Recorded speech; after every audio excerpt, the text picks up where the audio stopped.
My name is Kristen Culver, and I'm a yesaholic. How would you feel at the end of your life if you didn't get to do that something special that was important to you? I'm known as a people pleaser. I was overcommitting myself to helping everyone else get all of their dreams and goals accomplished, and it felt good to be such a helpful person.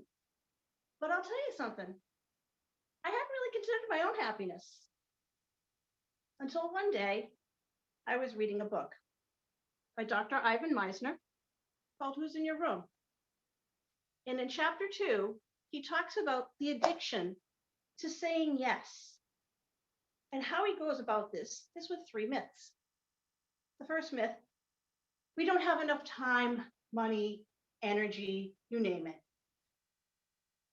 The second myth, we'll be left out because we're not good enough or we're not worthy.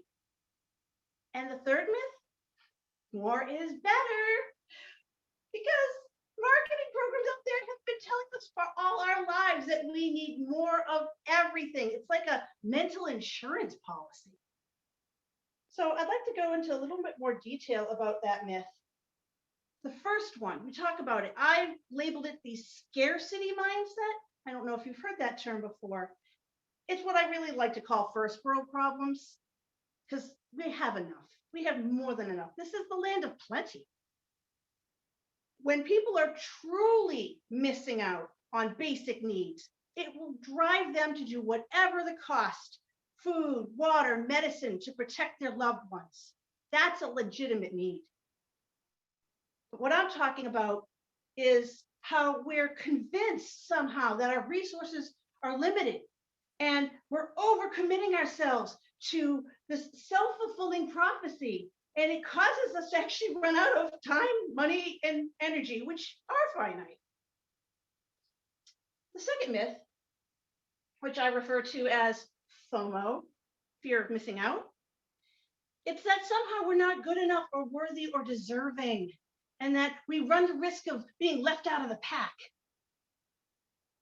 We work so hard to ingratiate ourselves to others, maybe even so we can call in a favor.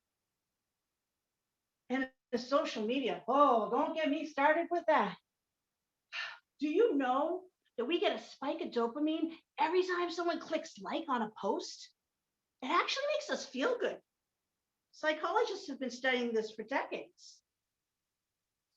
Now, of course, the third myth, more is better. It kind of leads back into the first one. It's a very circular argument. It's pushing us to accumulate things like hoarders, possessions, prestige, money, Toastmaster clubs, hobbies, all these other responsibilities that just eat into our precious time every day. This selfish motivation to gain the upper hand over others, it really develops into an us versus them, or a have versus have not. You know, instead of comparing your worst to someone else's best, why don't you compare yourself to your own best past record and strive to be better? You know what my solution is? Life might actually be better if we simplify.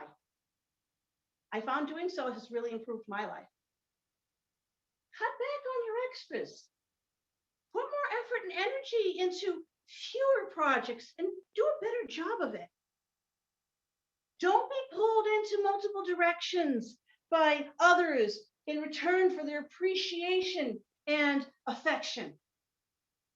Remember, no is a complete sentence.